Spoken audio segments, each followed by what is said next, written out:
Hello students, welcome back to Navodaya online academy. So ఈరోజు ఇంకో ట్రిక్తో మీ ముందుకు వచ్చానన్న. అదేంటంటే సింపుల్, ఫ్రాక్షన్ టు డెసిమల్ని ఎలా కన్వర్ట్ చేయాలి. ఓకేనా, ఫ్రాక్షన్ ఇస్తే డెసిమల్ని ఎలా కన్వర్ట్ చేయాలి. So that is our trick. చూద్దాం ఇప్పుడు. సో క్వశ్చన్ ఏంటంటే, convert the 11/6 fraction into decimal number. Fraction ఇచ్చాడు, దాని డెసిమల్ ఎలా కన్వర్ట్ చేయాలి. సో సొల్యూషన్ చేద్దాం మనం చాలా సింపుల్గా, చాలా ఈజీగా చేద్దాం. సో 11 ఇచ్చాడు, దాన్ని మనము ఇలా రాసుకుందాం. ఓకేనా, ఎందుకు రాసుకుందాం అంటే ఇది చిన్న వాల్యూ, ఓకేనా, ఇదేమో పెద్ద వాల్యూ. సో ఇప్పుడు ఇలాంటి వాల్యూ ఉన్నప్పుడు మనం ఎలా సాల్వ్ చేస్తాం, చాలా డిఫికల్ట్. అప్పుడు ఏం చేయాలంటే ఇక్కడ 0 పాయింట్ పెట్టి ఇక్కడ 0 పెట్టాలి. అప్పుడు ఏంటి, 16 కంటే 110 చాలా పెద్దది. సో ఇప్పుడు ఏం చేయాలి, మనము 16లో 110 ఎప్పుడు వస్తుందని చూడాలి. సో సింపుల్, 16 6 96 నాన్న. 16 6 ఎంత, 96. సో 110లో ఎంత మిగులుతుంది మనకి, ఇప్పుడు 14 మిగులుతుంది నాన్న. సో ఆల్రెడీ 0 పాయింట్ యూజ్ చేసాం కాబట్టి మనం ఇంకా ఏం చేయాలి, ఇక్కడ ఇది ఇంకా చిన్న వాల్యూ, 16 కంటే 14 చిన్న వాల్యూ, మళ్ళీ 0 యాడ్ చేసేయాలి.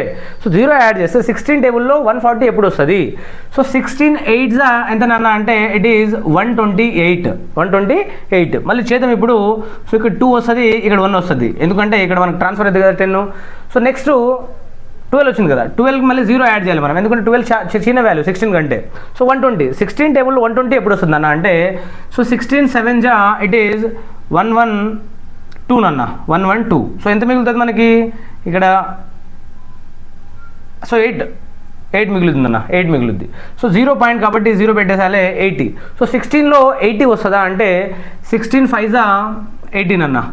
So that's it. సో మనం కన్వర్ట్ చేసామా లేదా డెసిమల్లో. సో 11/6 డెసిమల్ వాల్యూ ఎంత అంటే 0.6875.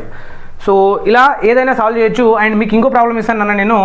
సో 12/18 చేయండి, 12/18ని చేయండి. సో అండ్ కామెంట్ సెక్షన్లో ఆన్సర్ తెలపండి. Thank you so much for watching our videos and please do subscribe to Navodaya online academy.